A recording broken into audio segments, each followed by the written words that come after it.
Chaz Kangas here for Go 95.3, and joining me on the line at this time, a man who was ringside for AAA Lucha Invades NY, which will be airing this Friday on Access TV. My guest at this time, Matt Stryker. Matt, how's it going? Oh, man, I'm smiling to hear. Thanks for the introduction. What's up, man? Just getting super excited about this airing this Friday, which you were able to be ringside for. And for those who may not be familiar with Lucha Libre, which seems to be really having this major impact on American pop culture, not just in, of course, the wrestling world, but in terms of just the aesthetics and things appearing in everywhere from modern art to restaurants. So much of whether it's the mythology, whether it's the artistry, it seems to really be getting to a boiling point right now. And so being you having a long tenured career in the ring as well as calling the action for a number of promotions, what was it like for you initially to being someone as well who likes to present things both in a way that's palatable as well as true to tradition, to find the perfect way to accurately present Lucha Libre to an American audience? I think you used a great word, palatable. You know, in this day and age, we get our information in quick little bites. The beauty of this, for me as a fan of just sports, is to see this great company, this great style, get its true comeuppance, its props, to come to New York, to be in the building, Madison Square Garden. I'm a kid from Queens, Bayside, New York. You know, you take the train in there. You went there, you made it. That's where Mark Messier won the Cup. That's where Patrick Ewing walked. So for me, those athletes are walking those halls, and I feel that. And Lucha Libre as a pop culture thing, it's cool. It's hip. And it doesn't... It's not one of these things where that guy's trying too hard, or, oh, I get it, right, you're into this because everyone's into this. It's something that everyone can be into and have true ownership of and true fandom of. Mm-hmm. Absolutely, and especially in a city like New York, because I lived in Spanish Harlem for 7 years, and there was the strong lucha contingent there. Must have loved you down there, my friend. Oh, yeah, it was wonderful. Posted up on 101st and 3rd, across from the wash houses. Like, you know, that's my city, that's my people, and so, and with how much we'd go into like the bodegas on the corner and there would be lucha masks for sale. And like they'd import like the lucha magazines there. And oftentimes there would be like lucha shows in, closer to the northern parts of Manhattan. And then of course, in parts of, like, your stomping grounds in Queens. And to see like that. I was under the mask for a lot of them, to be honest with you. Yeah, it's definitely a part of the whole culture. Mm-hmm. And so, then being a New Yorker too, and my recent trips to New York, you can't throw a rock without hitting 3 lucha-style, like, Mexican restaurants at this juncture.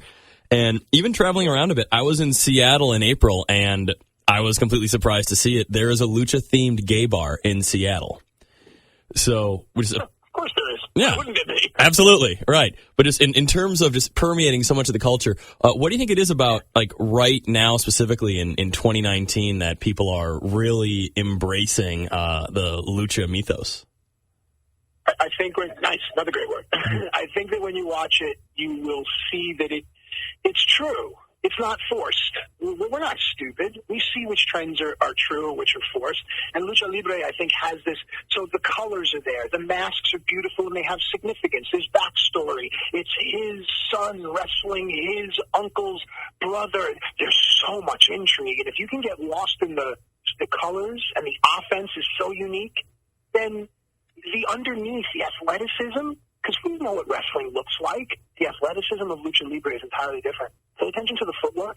Pay attention to how they use the ring, the ropes. They use each other to push off one another. It's really different, especially now that you know what to look for. I think people are going to love it. How did calling a show like the Lucha Invades New York compared to doing AAA's annual largest show, Triplemania, which is every year in Mexico City? The word compare. You take me back to my teaching days. Children compare and contrast.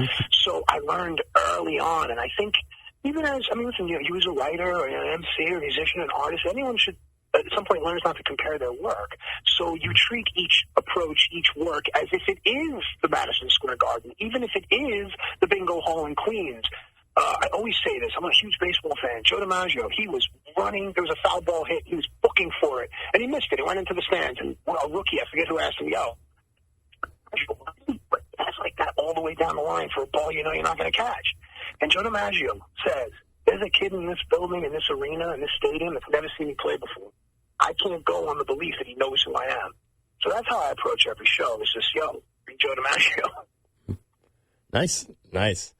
So with the show coming up, let's talk a bit about the card, you being there firsthand for it, and now with it being on Access TV and getting this platform audience and getting it in HDef, which is the best form of definition, if you ask me. Cain Velasquez competing and stepping into the ring along with, tagging with Psycho Clown, one of the most iconic figures in Lucha Libre. And so having that sort of crossover thing, as you mentioned, the athleticism of it. How did you find a lot of the New York audience reacted to those two worlds intersecting? Because it was, I believe, if my research is correct, only his second wrestling endeavor.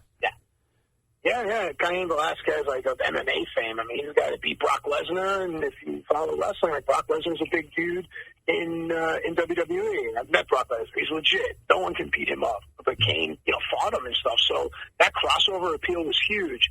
The New York crowd's an international crowd. They're not kind of tucked into a pocket. That's the beauty of New York. I'm sure it's the beauty where you are too, man. I've been down to where you're at. For lack of better English, people are aware now. So I think, the New York crowd appreciates it just as much as if it were dare I say, a more refined group of people. But hey, I'm one of them. So.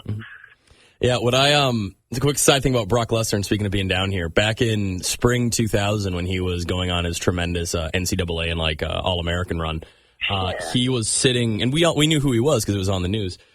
He was a guest at a Monday Nitro, and so during the show, he actually wound up sitting behind myself, my dad, and my friends, and Lesnar was directly behind me. And just the sheer size of him in those target center seats, and his knees were just directly over, looming like a gargoyle over the back of, my seat.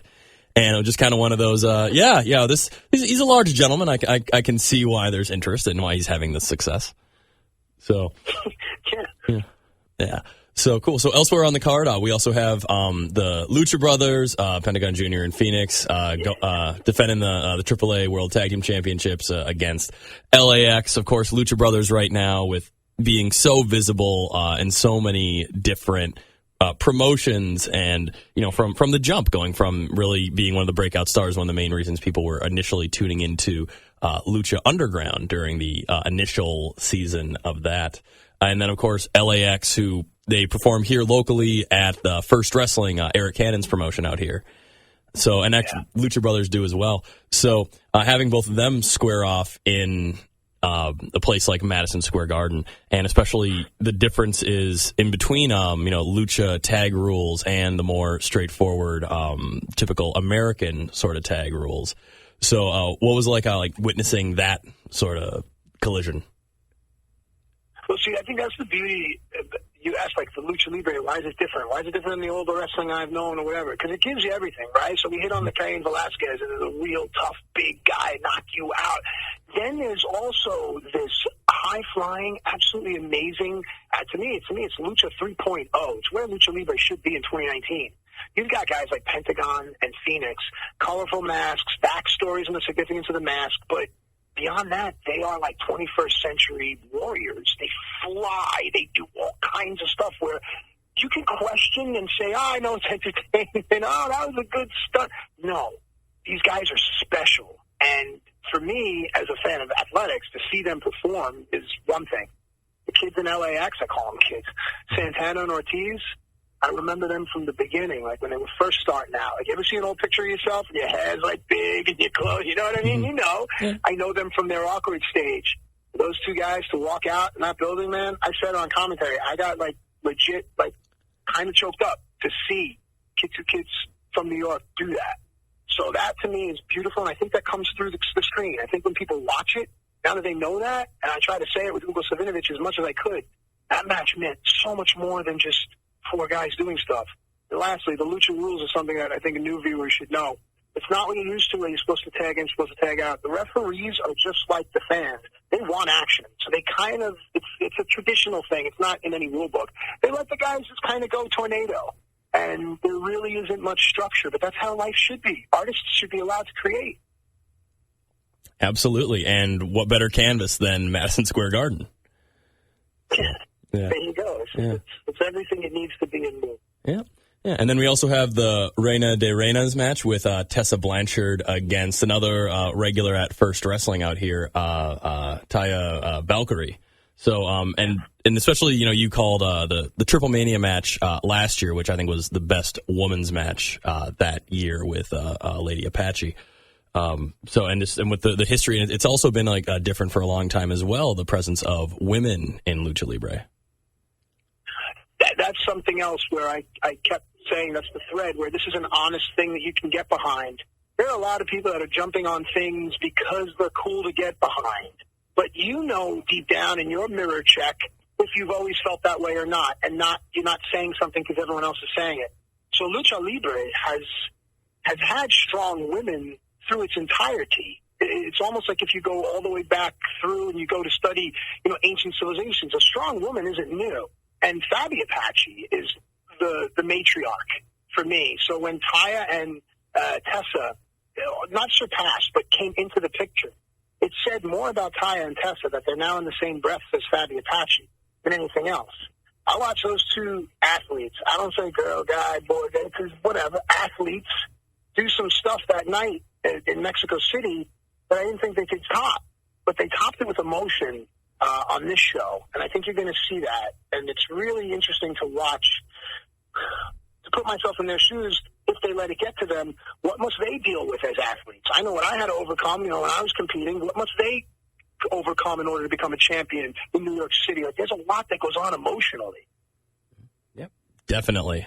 And I'm sure it's going to be just so palpable and just feeling it with how much that gets brought out to it. And, with how long, Lucha is for this established culture, it's not a fairly, recent sort of phenomenon. It's, it's this thing that goes back, decades and decades and decades. There's such a visible family tree of influence that goes throughout it. And like you said, them coming into their own, it really does feel like the next chapter in, modern, Western mythology in a way.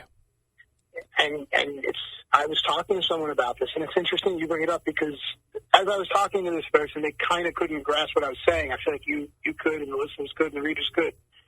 This goes to me all the way back to Aztecs, Incas, and Mayans kind of stuff, and I've even said that as far as that Lucha Libre style and the colors and the stories and the art, it is so tenured and so perfectly crafted at this point that we are witnessing Lucha Libre at the pinnacle of its being, and we are enjoying it. Go back and watch some stuff from the 60s and the 70s. It's still there, but it might not hold up the same way. We are in the prime moments of Lucha Libre, and I think you're going to see that with the show.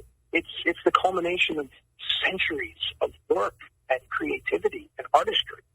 Mm-hmm. And it just keeps, going forward, and it's never in a holding place or a plateauing. There always seems to be that next, spark happening to it. Like hip-hop in a lot of ways. There's always that next kid, that next style, that next innovation.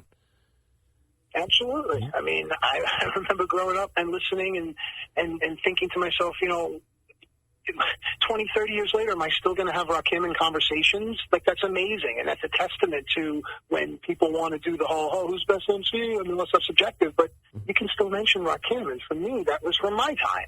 So it's interesting how things transcend. Yeah, he takes a phrase that's barely heard, flip it, now it's a daily word. Very nice. Yeah. Speaking of which, you hear, by the time this airs, it'll be out, a new Gangstar single is dropping. Really? Yeah, Premier has, he's mentioned having these, since Guru's passing, which will be a decade ago next year. There's unreleased Guru vocals, and he's getting J. Cole to be on the track with him. So it's the first single that drops tonight. He's hinted on Instagram that there will be Nas involvement on the new Gangstar project as well. So it's, pretty compelling. It's a great time to be a hip-hop fan. And 2019, he's coming through with these great surprises. Wow, please link me on social media or send me that. I would definitely like to get my ears on that. Definitely. And speaking of legends, the final match is going to be part of the broadcast. The Blue Demon Jr. against Ray Wagner. No disqualification, grudge match. And being that these are two such long-standing members and with so much emotion that's gone into it.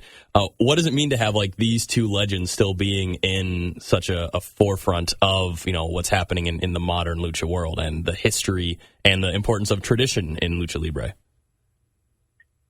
So there's I'll have to carefully craft my words. There's very few people that I revere. I mean, I'm not trying whatever. I've met Ric Flair, worked there, Hulk Hogan, and yes, respect it, but I'm comfortable enough that, hey, how are you?